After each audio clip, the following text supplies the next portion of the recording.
আর উনি যেহেতু অসুস্থ ওনার জন্য দোয়া করবেন।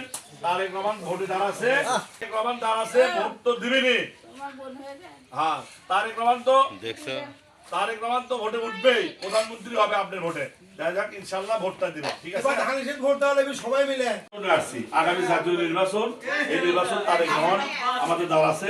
আপনারা ভোট দিবেন, ভোট তো দিবেনি, অন্যদেরকে ভোট কার ভোট দিবেন আপনারা? ইনশাআল্লাহ আলহামদুলিল্লাহ ইনশাআল্লাহ যাক আমরা ধানের শীষে ভোটটা দিব।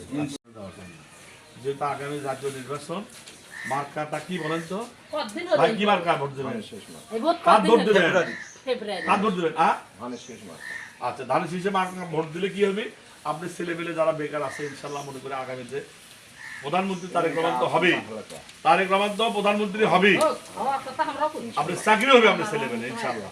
তো যাক আপনিও ভোট দেবেন, আপনি আশেপাশে যারা তাদেরকেও বলবেন, ভোটটা দেবেন, অন্যদেরকে বলবেন। হ্যাঁ, যেহেতু সামনে জাতীয় নির্বাচন, তা ধানের শীষে ভোটটা দিবেন। আপনি যে যত ড্রেনেজ ইনশাআল্লাহ জন্য আসছে আপনাদের কাছে, কারণ আপনার ভোটে তারেক রহমান এমপি হবে, আর এমপি হবে আপনার ভোটে মনে করেন প্রধানমন্ত্রী হবে এমন একটা ব্যক্তি। এই যে ধরনের ড্রেন আমরা কিন্তু বিএনপির সময় কাজ করে দিচ্ছি, এই ড্রেনগুলো, এই রাস্তাটা কিন্তু বিএনপির সময়।